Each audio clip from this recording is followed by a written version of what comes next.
guys, welcome to my channel. Today I'm going to be showing you how to make my delicious cheesy lasagna. Stay tuned for the recipe and don't forget to subscribe because I'm going to be posting new recipes at least twice a week. Okay, so here I have 1 pound of ground turkey, and I'm also going to be using some turkey Italian sausage. Now these sausages come in this little casing, so you have to kind of remove that. So just take your knife and cut it down the middle, and then you should be able to peel it right out. Now, ironically, I do eat beef and pork, but ground turkey just hits different in lasagna. And sometimes I like to switch it up, but you can definitely use beef and pork sausage. And I ended up using about 3 Italian sausages. So in this pan, I have some oil. I'm gonna add about a tablespoon of butter, and I'm also gonna drop an onion that I diced.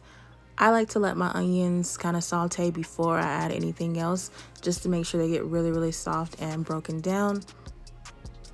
Then I'm gonna go in with 2 tablespoons of garlic. I mean, it's lasagna. You can't have too much garlic in lasagna, so go crazy. You want to go ahead and keep that garlic moving because nobody wants burnt garlic. So then when you're done with that, just go ahead and add your meat back into the pot and just break it up. I'm using a silicone spatula.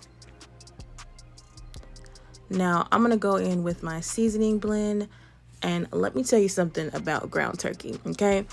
Ground turkey is bland, okay? No flavor, no nothing. It's the blandest meat you'll ever use. So you have to go in heavily with the seasonings. Whatever you usually use, double it, because ground turkey, it's not gonna give, but it does absorb flavor really well.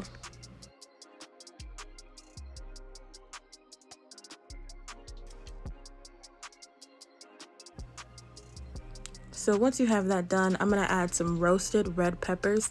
I love these. You can find these anywhere. They come in a jar and they really elevate your pasta sauce. That's the brand that I use, but you can get any roasted red peppers.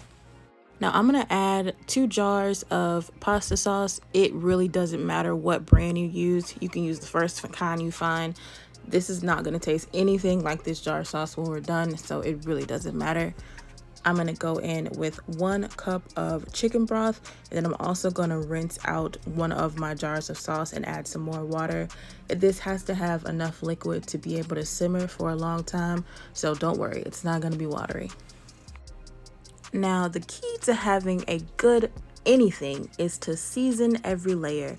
So I'm gonna go ahead and season up this sauce with some garlic powder, some black pepper, some onion powder, and an obscene amount of Italian seasoning, okay? Like just season it up until you start sneezing, okay?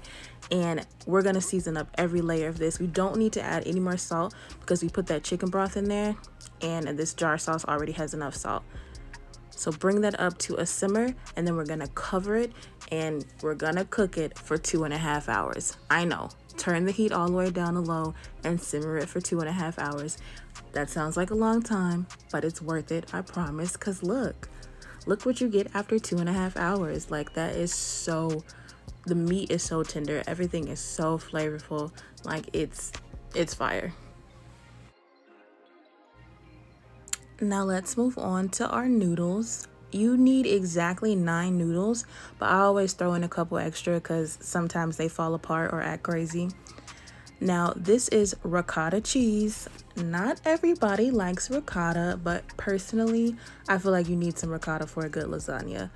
I'm gonna throw in 1 egg that I've lightly scrambled, and then this is a ball of mozzarella cheese. This is fresh mozzarella. You can get this at your local grocery store.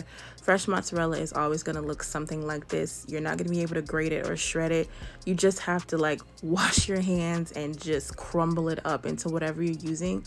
But it's really worth it because fresh mozzarella melts so much better and it just tastes so good. So just keep breaking that off, that little mozzarella ball, and then you're gonna have something like that.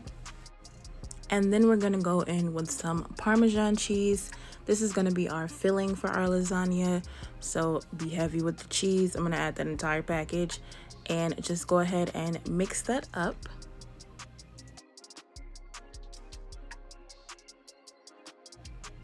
And then you guessed it, I'm gonna season this too. I'm telling you, you have to season every single layer.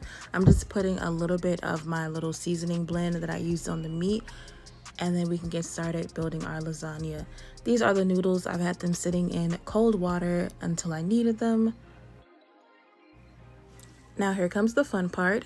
Now we're gonna start layering our lasagna. First, you wanna put a very thin layer of meat sauce at the bottom of the pan, just so that your noodles don't stick. And then we're gonna place 3 noodles down. I am fortunate enough to have a deep casserole dish that exactly fits these noodles perfectly, but you know, you can make it work if yours doesn't. So after we have the noodles down, we're gonna add 1/2 of our cheese filling. Just add half. I recommend you kind of let that get to room temperature, because as you can see, it takes a little patience to spread it. So it's easier if it's kind of room temperature, but you know, take your time and eventually you'll get there. Then repeat that same process: sauce, noodles, the rest of the cheese. And then for this middle layer, I'm gonna add some pepper jack cheese. This isn't very spicy. It's not spicy at all, actually. It's just gonna add some extra flavor to your lasagna. 1 more layer of meat sauce, 1 more layer of noodle, and then we're gonna use the rest of the meat sauce for the top layer. Now for this, I'm gonna go in with some shredded cheese that I've shredded myself. I recommend you do the same. It's worth it. This is some sharp cheddar and some sharp white cheddar. This isn't the traditional cheese in lasagna, but this is what I like, so I'm just gonna use that. It's 1 block of each, and I use pretty much the entire thing. And guess what? We're not done seasoning. I'm gonna put some of this garlic and herb Mrs. Dash on top of the cheese. It's gonna give it some nice flavor for the crust. And then I'm gonna go in with some parsley flakes. You know, it don't taste like nothing, but it's cute. And once you get done with that, I'm gonna bake this in a 350-degree oven for 45 minutes or until the cheese on top is browned. And when you're done, this is what you're gonna have.